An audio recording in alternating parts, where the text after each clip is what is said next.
So, yung pag-oil pulling, guys, is before meal. Okay? Before anything else, pagkagising mo, ito agad ang gagawin mo, mag-oil pulling ka agad habang meron pa yung mabahong hininga mo sa bibig mo, ganon.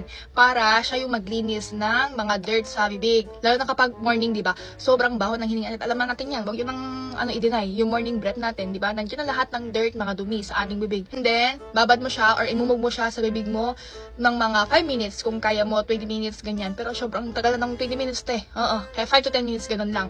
And then, itapon mo siya sa labas. Ha, huwag kang magtatapon sa sink. Baka pagalitan ka ng nanay mo, te. Oo. Kasi magkaklag yung pores. Magkaklag yung pipe ng sink. Okay? Tapon sa labas o di kaya sa basura. And then, magmumog ka ulit ng warm water para matanggal yung excess oil ng pag-oil pulling.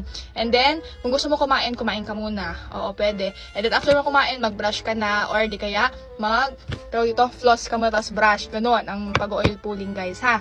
Sold out to, pinagbibilhan ko dito sa TikTok. Kaya pwede any brand, ha? Any brand, basta pure virgin coconut oil yung pag-oil pulling nyo.